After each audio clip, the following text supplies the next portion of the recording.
Once again, I'm forced to remind you all that we are currently racing to 50,000 subs by the end of the year. If you think this video is good, consider subscribing. The monster training subgenre of JRPG has been around for like 20 years at this point. You've got your monster ranchers, your jade cocoons, I guess. There are a lot of these games, but none of them have ever come close to being as popular or as culturally relevant as Pokemon. And since recently Pokemon hasn't really been performing very well from the perspective of game design, maybe it's time we take a look at what a new entry in the genre is doing. I've been watching Monster Sanctuary's development for a while, and today, as in the day that I upload this video, the game will finally be out of early access and have its 1.0 build released. So, on a technical level, this is an early access review, but realistically, this build and the release build aren't going to be that much different.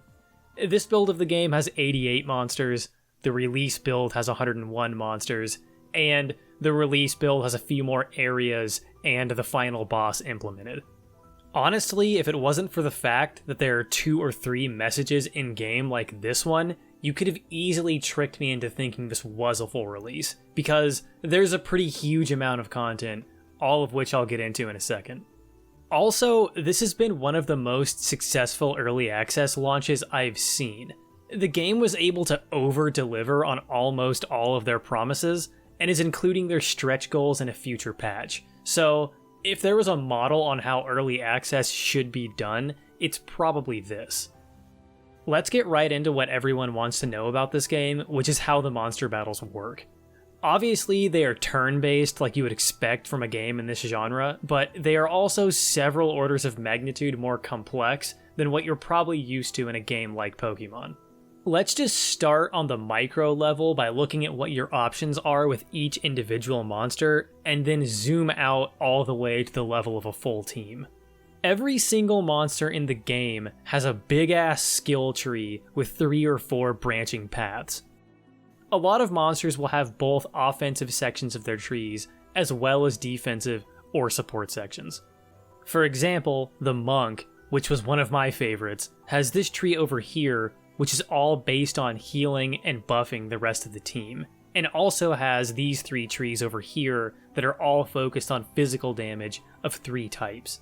As you can see, you can't fill out the entire tree on a max level monster, so you need to make choices.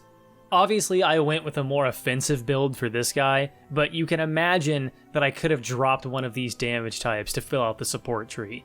You guys know what a skill tree is. Come on. One of the downsides of this system that I noticed is you'll get a lot of monsters with similar trees. Ignite, for example, is a very common skill you will see on several different monsters. But a lot of monsters will also have unique skills on their trees which switch things up. For example, this monster has a skill that will convert all of its neutral damage into water damage, and then a bunch of follow-up skills that will help you scale that converted damage. So you want to be keeping an eye out for these kinds of sweeping changes when you're looking at skill trees. Just because a monster has the same ability as another monster doesn't mean that its playstyle is going to be the same. Resetting your skill tree is also very cheap and easy, which makes experimenting with different builds and different monsters on your team very low risk. So you'll probably want to mess around with a couple different builds before you find one you like. In addition to the skill tree, every monster has their own stat block, their own gear slots, their own food passives, and can be aligned with either light or dark for a new passive that can be very strong. Stat blocks are pretty self-explanatory. I feel like at this point, if you're watching a video game review channel, you probably know what these are. Some guys have big attack bar, some guys have small attack bar. Gear slots are also pretty self-explanatory. You have a weapon slot and 3 armor slots. Items will usually give you bonuses to your stats like health or magic damage or whatever, but some unique items like this one will give you unique bonuses. Some monsters can even increase the amount of items they can wear with skills in their tree. Food passives will also give your monsters small bonuses to different stats, similar to gear. Finally, and most importantly, every monster in the game can be dark or light shifted by using one of these shift stones. When a monster is shifted to either light or dark, it will gain a brand new passive you can find up here in the corner. These passives are usually very powerful, and you'll want to figure out which ones you want and shift your whole team as soon as possible. I also forgot to mention that elemental resistances and weaknesses are also a huge factor you need to watch out for.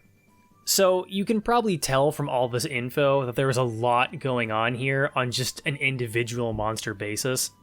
Multiply this by 3, and that's what your in-game battles look like. Multiply this by 6, and that's what a full team looks like. During normal battles in the game that you can trigger by running into monsters, you'll go in with a team of only 3. But during keeper duels, which are how you fight certain NPCs and also how you fight other players, you'll have access to your full team of 6.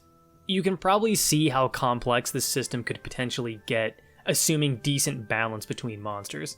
There are also some very important subtleties to combat that you need to learn how to capitalize on in order to get the most out of a team as well. The biggest one is the combo system, which you can see up here in the corner. The higher your combo meter is, the more damage your monster attacks will deal, which means you want to make sure you're performing all of your moves in the right order. You want to make sure you're casting all of your healing and support abilities first in the order of operations, before going in to attack with a huge hit you just stacked up. You'll also notice that most of the attacks in the game will hit 4 or 5 times, which means you usually want to use those attacks before an attack like this one that only hits once or twice to maximize your damage. As far as negatives to this combat system, one of the few concerns I have is just the sheer number of buffs and debuffs you can apply to yourself and enemies. On my endgame team, my starter monster, the Spectral Toad, got to the point where he could literally apply 10 buffs per turn. It seems like it's very easy to apply every buff in the game to your team pretty quickly. The inverse of this is also possible, and there are ways to quickly stack huge numbers of debuffs on the enemy. I'm not sure how well this is going to balance out for the game's PvP battles, and I think it might risk causing an environment where every team is just the same 2 support monsters that can rack up the highest number of buffs as quickly as possible, and then just whichever heavy hitter ends up being the best from a numbers perspective. There are a lot of ways that you can give yourself random buffs, and it just seems odd how easy it was to stack an entire team with a full set. I know the dev team is doing their best to try and balance this and make the PvP as interesting as they can though, so I guess we're just gonna have to wait to see what kind of metagame the community comes up with. Now that we understand how the combat system works, how do you actually acquire and train a team? Well, in the wild you'll see monsters running around that you can either avoid or fight. Sometimes you'll even see boss monsters called champions. And sometimes if you look hard enough, you can even find secret monsters that can only spawn in certain locations. Every time you win a combat encounter with wild monsters, you'll have a chance to loot their egg. The higher your combat rating is, the higher the chance that you'll get rare drops like eggs. The combat rating is mostly dependent on how fast you clear the encounter, but to clear them quickly, you'll need to make efficient use of the combo system and really pay attention to monster weaknesses. This is especially important when you're trying to recruit champion monsters because getting a 5-star rating on champions can be pretty difficult and sometimes requires really coming up with a decent strategy. Once you've looted the egg, if you hatch it, the newly hatched monster will always be around the same level as your current party, which means that you very rarely need to grind up low-level monsters to get them to the point where they can actually be useful. You even get a lot of these level badges, which will give monsters free levels, so you can easily catch them up to the rest of your team. Between this and how cheap and easy it is to respec a monster, it's very clear the developers want you to mess around and experiment with a bunch of different monster teams, a bunch of different skill tree builds, and a bunch of different playstyles, which is a nice change in quality of life compared to something like Pokemon, which, especially in the older titles, required a lot of grinding, which I realize some people enjoy, but personally, I would rather just get to the action than spend 4 years breeding perfect IVs and needing to turn my emulator turbo setting on to farm experience. The last thing I want to talk about in terms of monster training is how evolution works in Monster Sanctuary. First of all, evolution is not a very big part of the game, and only a small handful of monsters can evolve. In addition to this, monsters have completely different skill trees once they evolve, so there may be some context where it's better to keep a monster in its unevolved form to use a different set of skills. Allegedly, most of the time an evolved monster is theoretically stronger, but I'm positive there are going to be good uses for unevolved monsters. Now, you might think this is a mark against the game, but I would strongly disagree. Remember when I said the game has 101 monsters? You might look at the first generation of Pokemon games and see the number 150 and think, Jacob, I don't know. The number 150 looks a lot bigger than the number 101. And that might be true to someone like you, but I've huffed enough spice melange out of a paper bag to see the truth. In Pokemon, there are 150 monsters, but the overwhelming majority of them have evolutionary lines, and you are always incentivized to take each monster to the end of its line in order to get the most powerful results. This means that what you should really be looking at is how many evolutionary lines there are in Pokemon, not how many individual monsters there are. If you count evolutionary lines, the real number is about 130. Hey, it's me from editing this video right now. I don't know what was wrong with my brain when I got 130, but if you actually count evolutionary lines, the real number is like 80. So immediately disregard the number 130. What we're actually looking at is 101 versus 80. Also, the audio for this part is going to sound weird, but that's just how... back to the video. I would also predict that if this game does well, which I hope it does because it's good, then we will probably see some DLC come down the line that adds more monsters in the future. Just don't let your chimp brain trick you into thinking this game doesn't have content because small number. It does. That pretty much covers the game's monster mechanics, which are obviously going to be the game's main draw, but there's a lot more to Monster Sanctuary than just the combat. The entire monster system exists within the context of a standard Metroidvania. You should probably understand how these work by now if you've ever played a video game. You run around on a side-scrolling map, but oh no, you can't get into the ice water. But wait, this old lady will give you an item, and now you can move around in the ice water. And then you get a double jump at some point or whatever. The cool part about Monster Sanctuary's Metroidvania mechanics, though, is that monsters you are hatching are actually extremely important to getting around the map and finding secrets, because every monster has an exploration ability. Spectral Toad can body slam through hidden walls, this koi fish can help you swim around underwater, some monsters can help you glide, and so on. So not only do you want to make sure you're hatching monsters that will be strong for your battles, you also want to make sure that you are hatching monsters to get all of the exploration abilities you will need, not only to solve the game's puzzles, but generally progress through the story. This was a really smart way to incentivize the whole catch them all meme with gameplay, rather than just assuming that players would want to catch them all on principle. In Monster Sanctuary, you actually need to catch them all, because you never know which monster is going to have the ability that lets you get by this goddamn diamond block. Jumping around the map, fighting monsters, hatching eggs, and doing big boss battles is the core of Monster Sanctuary, but there's also a lot of fun bonus challenges you can do as well.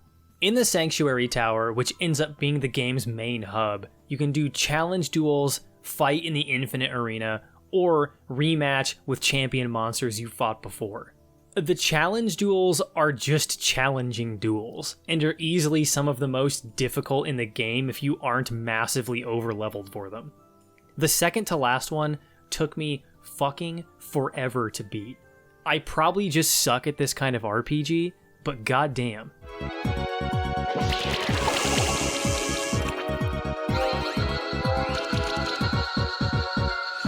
The Infinity Arena is exactly what it sounds like. You go into the team of 3 monsters, and you do progressively harder battles forever until your team loses or you quit. This is probably the best way in the game to farm items you need to upgrade monster gear because of the huge number of item drops you get at the end of the run. Did I mention that all of your monster's gear can be upgraded?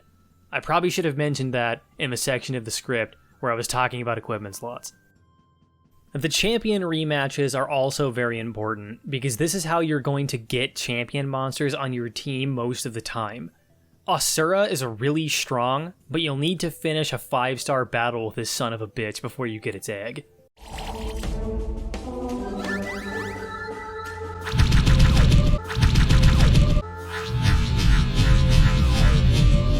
This is also the area where you can participate in the game's online PvP, which I didn't mess around with quite yet, but I'm very excited to see if this game brings in a large community of people to battle against after release. Monster Sanctuary is a great game, a great example of early access done well, and even in its early access build, still provided me with a shitload of content.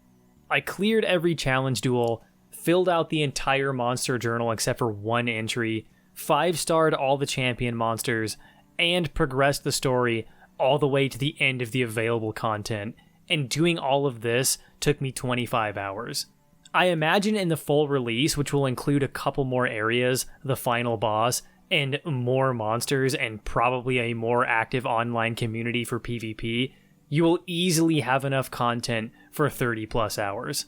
And that's assuming you don't get extremely into the competitive leaderboards, and if that's the case, the sky's the limit, and I can imagine that if this game's PvP is balanced well enough, people could be spending hundreds of hours experimenting with it. As far as the rest of the things orbiting gameplay go, I don't have that many notes. The art style is nice, especially the journal entries that have the more detailed concept art for the monsters. The music isn't really that special, but the Alchemist battle song bangs.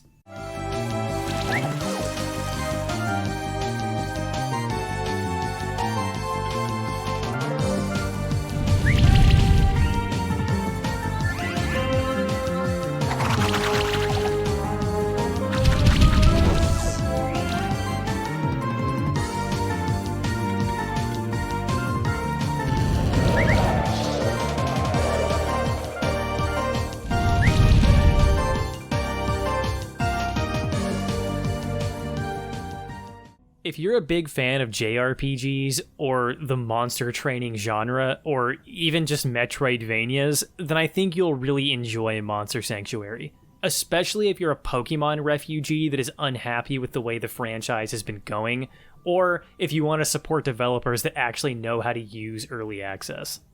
If you want to see more videos like this one, consider subscribing. You should also follow me on Twitter so you don't miss any important updates. I also have a thriving Discord community that you can join with a link down in the description. Thank you for watching, and I'll see you in the next video.